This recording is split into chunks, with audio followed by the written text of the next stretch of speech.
Hi friends, எல்லாருக்கும் வணக்கம். சித்தி பேர் லக்ஷ்மி, வயசு 45. சித்தப்பாவுக்கு 2 வருஷம் முன்னாடி ஹார்ட் அட்டாக் வந்து இறந்து போயிட்டார். சித்தி ஒரு கிராமத்தில் தான் இருந்தாங்க. ஒரு வாட்டி எங்கள் வீட்டில் விசேஷம் நடக்கும்போது சித்தி அந்த கிராமத்துலேருந்து வீட்டுக்கு வந்தாங்க. வந்ததும் அந்த விசேஷத்தில் கலந்துக்கிட்டு வீட்டில் எல்லாருக்கிட்டே பேசிகிட்டு இருந்தாங்க. அப்போது நம்ம வீட்டில் என்ன சொன்னாங்கன்னா, ஏன் லக்ஷ்மி நீ அங்கே தனியாக கஷ்டப்படுற, பேசாமல் இங்கேயே வீடு பார்த்துட்ருக்கலாம்ல, அவருக்கு தான் பென்ஷன் வருது, அந்த பணத்தை வச்சு வாடகை வீடு பார்த்துக்கலாம்ல அப்படின்னு லக்ஷ்மி கிட்டே சொல்கிறாங்க. அதுக்கு ஒன்று சொல்கிறா, இல்லை எனக்கு அந்த கிராமத்தில் இருந்தே பழக்கமாயிடுச்சு, இங்கே சிட்டியில் வந்து எப்படி இருக்க போகிறனோ தெரியல அப்படின்னாங்க. உடனே எல்லாம் சொன்னாங்க, இல்லை அதெல்லாம் இல்லை, இருக்காங்கல்ல, அப்புறம் என்ன அப்படின்னு சொன்னதும், சரி ஏதாச்சும் ஒரு நல்ல வீடாக பாருங்கள், எனக்கு வந்து பிடிச்சிருந்தா நான் இங்கே வரேன் அப்படின்னு சொன்னாங்க. எங்கள் வீட்டில் சொன்னாங்க, எங்கேயாச்சும் ரெண்ட்டுக்கு வீடு இருக்கா பாருன்னு. எங்கள் வீட்டிலேருந்து ஒரு 2 தெரு தள்ளி போனால் டூலெட்னு போர்டு இருந்தது. சரி அங்கே போய் வீடெல்லாம் பார்த்து விசாரித்தேன். அட்வான்ஸ் வந்து 30,000 ரூபாய், வாடகை 5,000 ரூபான்னு சொன்னாங்க. உடனே வீட்டுக்கு வந்து சொன்னேன், சித்தி அங்கே ஒரு வீடு இருக்கான், நீங்கள் வந்தீங்களா போய் பார்த்துட்டு வரலாம் அப்படின்னேன். சரி வான்னு சொல்லிட்டு சித்தியை நானும் என்னோடய பைக்கில் தான் போனோம். சித்தி ரொம்ப வருஷம் முன்னாடி நான் பார்த்தேன்னா, அதனால் திடீர்னு பார்க்கும்போது எனக்கு சித்தி மேலே ரொம்ப ஈர்ப்பு அதிகமாகிடுச்சு. நல்ல ஆள், நல்லா ஹைட்டாகவும், ஆள் நல்லா வெயிட்டாகவும் இருப்பாங்க. ஃபர்ஸ்ட் ஃப்ளோரில் தான் ரெண்ட்டு வீடு. சரி வாங்க சித்தி, படி ஏறி போய் மேலே பார்க்கலாம்னு சொல்லிட்டு படி ஏறி வந்தாங்க. படி ஏறி வந்து அந்த ரூம்லாம் பார்த்தாங்க. ஏன் ஒரு ஆளுக்கு இவ்வளோ பெரிய வீடு தேவையா அப்படின்னாங்க. ஏன் சித்தி அப்படின்னு. இல்லை கொஞ்சம் சின்னதாக இருந்தால் நல்லா இருக்குமேன்னு. இல்லை சித்தி, நல்லா பெருசாக இருந்ததுன்னா எல்லாத்துக்கும் வசதியாக இருக்கும், காத்தோட்டமாக இருக்கும் அப்படின்னு. ஏன் காத்தோட்டமாக இருந்தால் நீ என்ன வரவா போகிற அப்படின்னாங்க. உங்களுக்கு எப்போயாவது ஃபோன் பண்ணி கூப்பிடுங்க, நான் வரேன், அதுக்கு போய் என்ன இருக்குன்னு. சரிண்ணே, ஹவுஸ் ஓனரை பார்த்து பேசிவிட்டு அட்வான்ஸ்லாம் பே பண்ணிவிட்டு வந்துட்டோம். சித்தி சொன்னாங்க, என் திங்ஸ் எல்லாமே ஊரில் தான் இருக்குது, அங்கேருந்து எடுத்துகிட்டு வரணும் அப்படின்னாங்க. சரி ஒரு வேன் ஒன்று வச்சு எடுத்துகிட்டு வந்துடலாம் சொல்லிவிட்டு நானும் சித்தியும் அவங்க ஊருக்கு போனோம். அவங்க ஊருக்கு போயிட்டு சரி நைட் இங்கே ரெஸ்ட் எடுத்துக்கிட்டு காலையில் திங்ஸ்லாம் எடுத்துகிட்டு போகலான்னாங்க லக்ஷ்மி சித்தி. நானும் சரின்னு சொல்லிவிட்டு மணி 8:30 மணி ஆச்சு.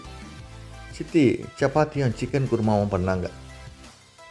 சாப்பிட்டு டிவி பார்த்துட்டு இருக்கும்போது சித்தியை கேட்டேன், ஏன் சித்தி உனக்கு ஹஸ்பண்டும் இல்லை, பசங்களும் இல்லை, லைஃபு ரொம்ப கஷ்டமாக இருக்குமே அப்படின்னு. அதுக்கு என்னடா பண்ண முடியும், எனக்கு நான் வாங்கிட்டு வந்த வரோம் அப்படின்னு சொன்னாங்க.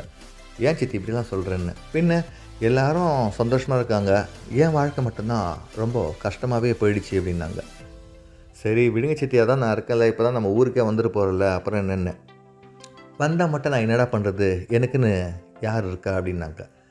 சரி நீங்கள் ரெஸ்ட் எடுங்க சித்தி, காலையில் பேசிக்கலாம்னு சொல்லிவிட்டு காலையில் நாங்கள் திங்ஸ்லாம் எடுத்துகிட்டு வேனில் வச்சுக்கிட்டு வந்துட்டோம்.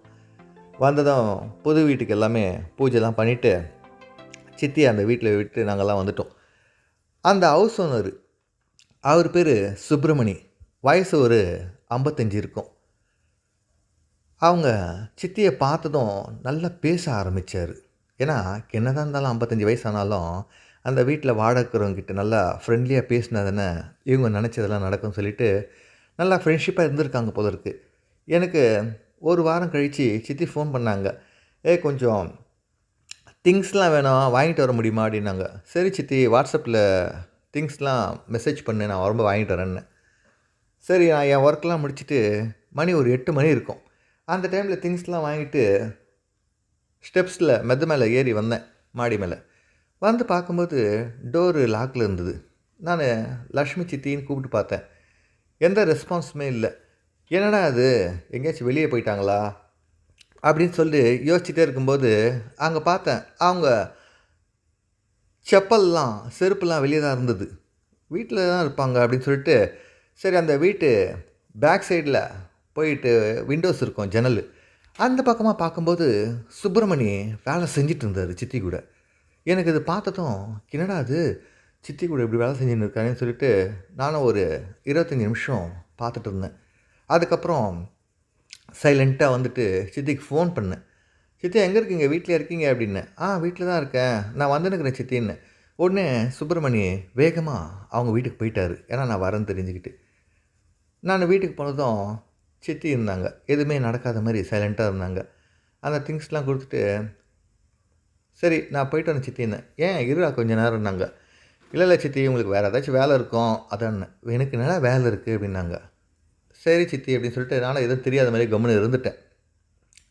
அதுக்கப்புறம் நான் வீட்டுக்கும் வந்துட்டேன். எனக்கு என்ன ஒரு யோசனைன்னா, சுப்பிரமணி ராத்திரியும் வீட்டுக்கு போவானா? போமாட்டானா? அப்படின்னு சொல்லிட்டு யோசிச்சுட்டே இருந்தேன். சரி எதுக்கும் போய் பார்க்கலாமே சொல்லிட்டு 10:30 மணி ஆயிடுச்சு. என் பைக் எடுத்துக்கிட்டு நேரா சித்தி வீட்டுக்கு வந்தேன். சித்தி வீட்டுக்கு வந்து பைக் அங்கே சைடில் பார்க் பண்ணிவிட்டு, அப்படியே அந்த ஜன்னல் பக்கமாக போய் பார்த்தேன். ஜன்னல் பக்கமாக பார்க்கும்போது சுப்பிரமணி மறுபடியும் வேலை செஞ்சுட்டு தான் இருந்தார். நான் ஒன்னே யோசித்தேன். இந்த ஆள் மத்தியானமும் வேலை செய்கிறான், நைட்டும் வேலை செய்கிறான். என்னடா இது சித்திக்கு இவ்வளோ ஆசையா? அப்படின்னு சொல்லிட்டு சரின்னு ரிட்டர்ன் வீட்டுக்கு வந்துட்டேன். காலையில் சித்தி ஃபோன் பண்ணாங்க. "எங்கடா இருக்க?" அப்படின்னாங்க. "வீட்டில் தான் இருக்கேன்னேன்." "ஏன் ஃப்ரீயாக இருக்கியா? வர முடியுமா?" அப்படின்னாங்க. "இல்லை சித்தி கொஞ்சம் ஒர்க் இருக்குது, நான் அப்புறம் வரேன்னேன்." சரின்னாங்க. நான் அப்படியே இவங்களுக்கு வரேன்னு சொல்லாமயே திருப்பியும் சித்தி வீட்டுக்கு போனேன். காலையில் ஒரு 11 மணிக்கு. அப்பயும் கதவு சாத்தியே தான் இருந்தது. அப்போது சுப்பிரமணி உள்ளே வேலை பார்க்கும்போது, இந்த டைமில் நம்ம காலிங் பெல் அடிக்கலாம்னு சொல்லிட்டு காலிங் பெல் அடித்தேன். அடித்ததும் சித்தி கதவு திறந்தாங்க. "என்னடா திடீர்னு வந்திருக்கேன்னாங்க." "இல்லை சித்தி இந்த பக்கமாக வந்தேன், அதான் வந்துட்டேன்" அப்படின்னேன். உடனே சுப்பிரமணியம் பார்த்தேன். அந்த ஆள் லுங்கி பனியனோடு இருந்தான். அப்படியே என்னை பார்த்ததும் சைலண்ட்டாக அப்படியே கீழே போயிட்டான். நான் உடனே கேட்டேன் சித்தியை, "என்ன சித்தி இதெல்லாம்?" அப்படின்னேன். "என்னடா பண்ணுறது? அவரும் சித்தப்பாவும் இல்லை. எனக்கு என்ன பண்ணுறதுன்னு தெரியல. நான் என்ன பண்ணுறது? எனக்குன்னு ஆசைகள் இருக்க தான் செய்யும்" அப்படின்னாங்க. "அதுக்குன்னு இப்படியா சித்தின்னேன்." "என்னடா பண்ணுறது? அவருக்கு 55 வயசு ஆகுது. அவருக்கும் வீட்டில் சரியான சந்தோஷம் இல்லையாம். அவங்க ஒய்ஃபுக்கு வேறு ஹெல்த் ப்ராப்ளமா. அதான் என்னை கேட்டார். நானும் சரின்னு சொல்லிட்டேன்" அப்படின்னாங்க. "சரி சித்தின்னேன்." இந்த விஷயம்லாம் யார்கிட்டயும் சொல்ல மாட்டியே?" அப்படின்னாங்க. "நான் ஏன் சித்தி சொல்கிறேன்? எதுவும் சொல்ல மாட்டேன்னேன்." ஆனால் சித்திக்கு ஒரு பயம் என்னன்னா, நான் யார்கிட்டனா சொல்லிடணும்னு சொல்லிட்டு, சித்தி உடனே என்கிட்ட நல்லா ஃப்ரெண்ட்லியாக பேச ஆரம்பித்தாங்க. "ஏன்டா உனக்கு எதுவும் ஆசை எதுவும் இல்லையான்னாங்க." "ஆசைலாம் இருக்குது சித்தி, அதுக்கு என்ன பண்ண முடியும்னு."